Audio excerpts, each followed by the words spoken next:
Hi, everybody. This is Rajiv Jung from PhD Expertise, and today we have a special guest with us, Dr. Marie Thouin. She is the founder of LoveInSight, a mindful dating and relationship coaching practice through which she helps people of all ages, genders, sexual orientations, and relational styles navigate the many challenges of intimate love. She carried out seminal research on the topic of compersion in consensually non-monogamous individuals in the East-West Psychology Department at the California Institute of Integral Studies, San Francisco. Her work has been featured in multiple publications and podcasts, and she's also the editor of the International Journal of Transpersonal Studies, a leading peer-reviewed publication in the fields of transpersonal and whole person psychologies. Thank you, Dr. Thouin, for joining us today. Thank you so much for having me. We're super excited. And we were talking about this before, but this topic is new for us, and so we have several questions we want to ask you about this. And so to start, going back to your PhD time, you completed your PhD in the East-West Psychology Department at the California Institute of Integral Studies in 2021. So how does research work in this field? Yeah, that's a really interesting question because I think it's very different in that field from many different universities and fields. So the East-West Psychology Department is a very eclectic department where we use different lenses to look at the human mind. So you might have students who study, psychology from the perspective of Buddhism or indigenous traditions or transpersonal psychology, like this idea that spirituality and psychology don't have to be two different fields. And so we have a lot of freedom in terms of where we want to take our own research. And I always knew that I was very interested in human romantic and sexual relationships and how people make meaning of them and why do we, have the templates that we have. So I knew I was going to do my research in this general area. And I was lucky to meet an advisor in my department who had already done some research in those areas and really supported my path. And when I found the topic of compersion, which is empathic joy or, the opposite of jealousy in consensually non-monogamous relationships, that just felt like the one thing that made so much sense to me that I was extremely curious about, and that I also felt like there was a lot of thirst in not only academia, like there was not much research being done on that topic, but also in the broader culture. So I just decided to go for that topic, and it was really well received both within my department and outside. Certainly, I think you mentioned this. The topic was consensually non-monogamous relationships, and it's kind of what you call the grounded theory investigation. So it feels like it's newer in the space. How did you and your advisor decide on the topic? Because I'm sure there's a lot of opportunity in this area. And could you share a few interesting conclusions from the research? So my advisor had already written a couple of articles about mudita, which is a Sanskrit word that Buddhists use to describe, sympathetic joy. It's considered one of the 4 qualities of the enlightened person, with loving kindness, equanimity, and compassion. And so this mudita topic, related to Buddhism in general, is usually not addressed in relation to sexual relationships. It's like we leave those out of the areas where we think empathic joy should be applied as a spiritual person. And I thought that these articles that my advisor at the time, Jorge Ferrer, had written were just really brilliant and really illuminating to an aspect of culture that usually goes unexamined. And in parallel to that, I had gone to a conference on the future of monogamy and non-monogamy and had come across this word, compersion, which is not in the dictionary yet. So it's still a word that many people hear and they're like, what? What are you talking about? And when I came across this concept and discovered what it represented, which is a way to romantically love someone, but also support their love with and for others, I just felt like this represented something that felt like a paradigm shift, in my opinion, or a very different way to look at relationships. So when I talked to my advisor about this, he was very supportive. He said like, yes, I think that's a great opportunity, because there was maybe like 4 or 5 different empirical studies at the time on compersion in all of the scholarly research, but the field of consensual non-monogamy in general was burgeoning. It's still very much, a very up and coming field of research, a bit of a next frontier in a way in terms of sexual and relationship diversity, following on the heels of LGBTQ research and queer theory. Yeah, it was a very big yes, like when I presented it to my advisor and he had already some interest in the topic, it felt right from both sides. As we think about research in the chemical engineering space, there's typically, a standard approach that's taken, but I think that's because that approach is a little bit, it's more mature, and things are not as novel, like in the space that I feel like that you're working in.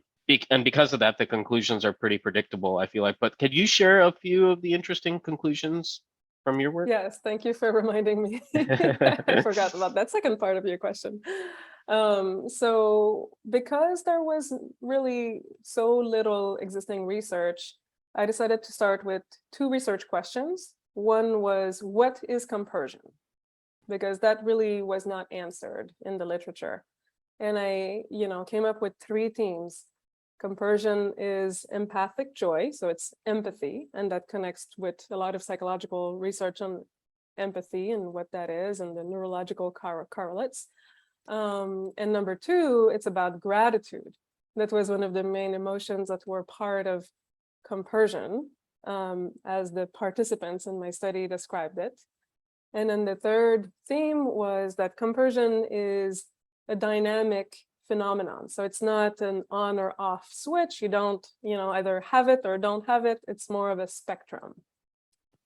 So that was my first research question. So kind of describing the experience of compersion in the words of my participants, which is, the method that I used was grounded theory. And that means I interviewed a lot of people and I gathered all the data from those in-depth interviews to come up with a novel theory without previous idea of what I was going to find or previous hypothesis. And my second research question was, what are the factors that promote and hinder compersion in consensually non-monogamous relationships? So I came up with 6 different factors that, when they're present, they do enhance or promote the experience of compersion. And these were first, ideological alignment with non-monogamous mindsets and values. Number 2 was security within oneself. Number 3 was security within the relationship. So feeling like there's a lot of trust and communication and safety with one's partner.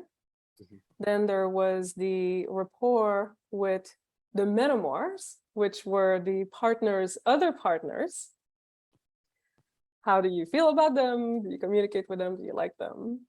Then there was the perception of benefits received from your partner's other relationships. So if you feel like you're receiving benefits from those other relationships, you're more likely to feel compersion rather than if you feel like you're not getting anything out of this. And then the last one was the social environment, coming into community, feeling like you are in a social environment that promotes and that validates your identity as a consensually non-monogamous person. Okay, that makes sense. Does compersion only apply to non-monogamous relationships, or are those things, can compersion be also for monogamous relationships? Good question. And I'm actually writing an article about this right now for the UC Berkeley Science, Greater Good Science Center. And I'm focusing on how this research is applicable to people in monogamous relationships, or even, in friendships and other relationships where we might feel jealousy. And how do we develop our ability to tune into empathic joy, tune into compersion, even other situations where, let's say, you're in a monogamous relationship with your wife and maybe she gets a really big promotion and you don't, and you feel jealous of that, and you feel like, wow, it's going to take her away from our relationship, or it's going to take her time away from me. And you might feel this kind of jealousy towards your partner's work, or maybe a friendship where they feel really connected and you feel like you don't measure up emotionally. And yes, definitely my research can apply to those situations, by showing us how do we identify the places where we don't feel happy for them, and then looking at what they mean, like, oh, am I insecure? Do I lack security in certain areas where I could really give to myself or ask for it from my partner, reinforce the sense of connection and security? So yes, definitely this concept of compersion can apply to all relationships. Yeah, no, that certainly makes sense. And I think those examples that you gave are very practical examples of feelings that folks can have, right? And being able to understand them. I'm sure there's a ton of value there that you can bring with this. So I'm glad that you're working in this space. In 2020, you founded LoveInSight, your relationship coaching business. Was that near the end of your graduate school? What made you decide to start this entrepreneurial endeavor? Yeah. So thank you for that question, Joan. It was about a year before I graduated. And what decided me to start, before graduation was I was looking at my career prospects after my PhD. And because my particular PhD does not prepare me for licensure as a psychologist or a clinician, it really would have opened door for me to be a full-time academic, to be a researcher, to be a professor. And yet I really felt I wanted to work with people. I didn't want to be a full-time academic. I wanted to be a part-time academic and also, having a coaching practice where I could be with people and their issues and their problems and really kind of see where the rubber meets the road. Doing all this research, I wanted to know, how does it really apply to people in their different life situations? So I got it started. I started with a bunch of practice clients, at no cost, to get more practice in the coaching field. And as I was seeing more and more results, then I decided to officially launch in February of 2020, right before the pandemic. And it's been a really great journey. Did you face any challenges for starting this business in this field? I would say that every day, every client that I have, every person who comes with really deep challenges, is not easy as a practitioner, as a coach, to really meet everyone in their particular issues is a beautifully challenging work. It's not something that you learn in a book. I will say that, like it's an emotionally challenging job, but it's also very, very rewarding. And in terms of the more, logistical side of starting a business, it was not too hard. I mean, I actually did my bachelor's and my master's in business, so that Okay, then lucky came you. in really handy. Yeah. Speaking of helping clients, we found you have this 8-week-long romantic self-discovery program. Can you talk about some of the topics that you cover and the tools that you are using? Yeah, so besides helping people with compersion and issues of different relationship structures, I also very much focus on mindful dating. And that is the idea that when we're single and we're looking for a partner, it's a really great opportunity to learn about ourselves and to look at our patterns, look at our past relationships and how they served us and how we want to maybe repeat some of the patterns, but maybe not all of the patterns, that didn't serve us. And this idea of romantic self-discovery, especially in a group, is really, really potent. And some of the topics we addressed were visioning. Like, what do you want out of love? We've been fed some ideas about what we should want out of relationships and how it should look, but to look deeper into ourselves and investigate what love and what relationships and what romance means for us, and then to have a vision that comes from that deeper place in us. And then looking at our patterns again, like what happened in our past and how does it inform our present and future, and to become more aligned and more intentional around what we want to create with others. Then we talked about communication.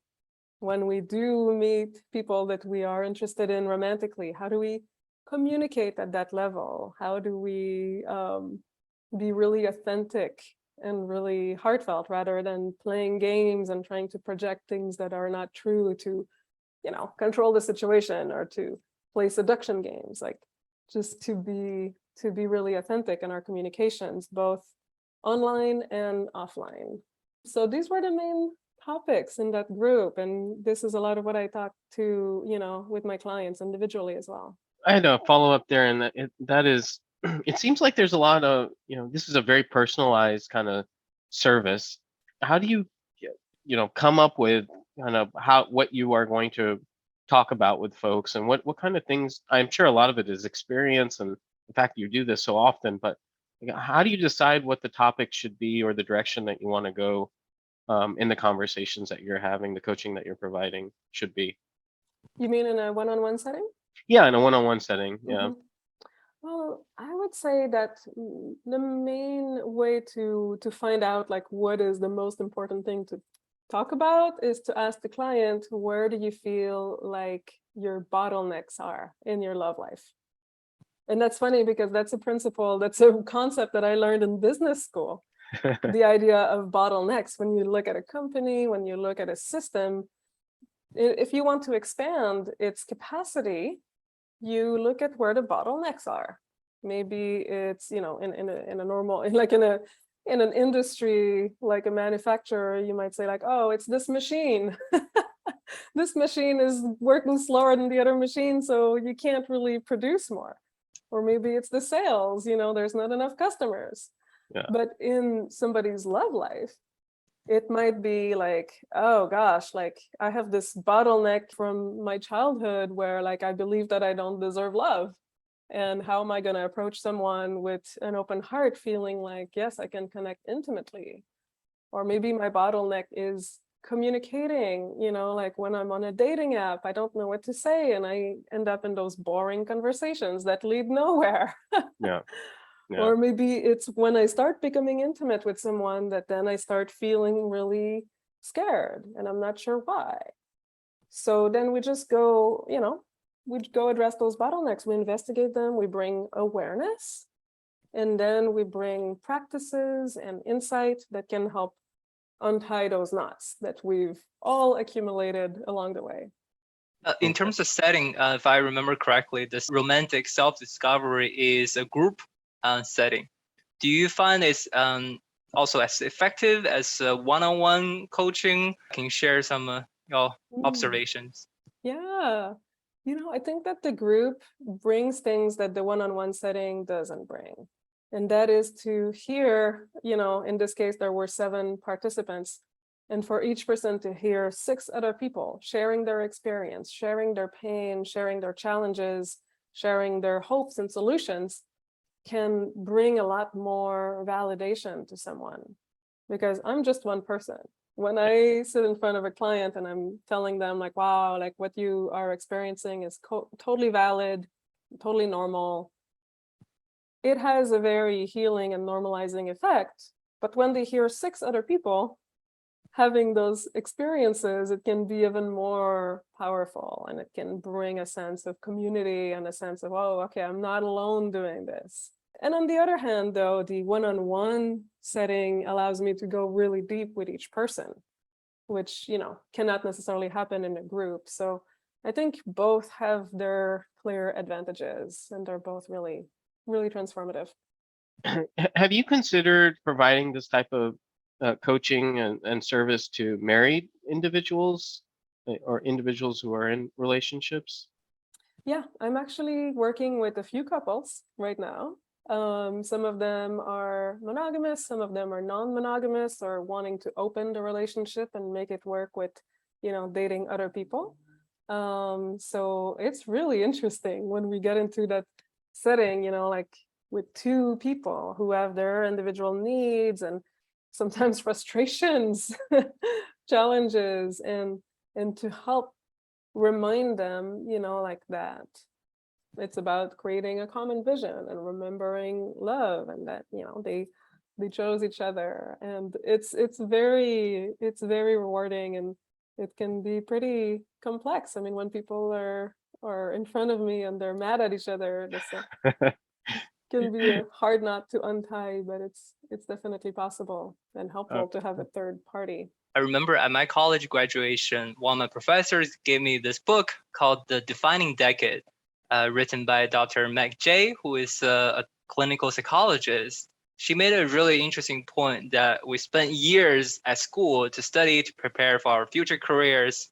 We almost never taken any classes to learn how to date, how to choose a life partner, which might be the single most important thing in life on the long run. Can you share maybe your thoughts on that and give one or two pieces of advice for singles who are seeking their life partners? Yeah, that is so good. And oftentimes the advice that we hear on social medias or, on mainstream media can be really destructive, because so much of what we hear is about how to be more seductive and, oh, it's a numbers game. But that kind of advice, I think, takes us away from ourselves, and therefore takes us away from our ability to experience really deep intimacy. Because intimacy, like there's this, way to see it as like into me see. And it's about being seen. It's about being seen for who we really are and seeing another person for who they really are. So you have to take down the mask, and you have to, find someone that you feel safe with to do that with. Number one is finding someone who is genuinely kind and wants to be committed to love and goodness. And that should take precedence over, finding someone who's cute and successful and, has a good career and all of that. Like this element of mutual kindness, because you want to create an environment that's emotionally safe. That's number one, because you want to be able to take down that mask that oftentimes you have to keep up in other areas of your life. And then you have to be courageous enough to be vulnerable and authentic. I love the work of Brené Brown in those areas, vulnerability and courage, because it is not easy. It's not easy to stand in front of someone and take down that mask and say like, hey, this is me, and these are the parts of me that I don't always like, and I might have felt shame about, like as men and women, we each have areas that are typically, we want to project a certain image. Like women want to always feel beautiful and cute and attractive and, feel valued for their looks. And men oftentimes, like they have to project this image of strong masculinity and outward success and being the provider. And underneath all that, we all have insecurities. And if we want really good romantic relationships, we have to be willing to be exposed. So yeah, we have to find someone who's really kind, safe, and wants to take that journey with us. Great. Dr. Thouin, we really appreciate you being with us today. And thanks to everyone for watching this. If you have any questions, please email them to PhDexpertiseteam@gmail.com. And please stay tuned for our next episode. Thank you. Thank you, everyone. Thank you.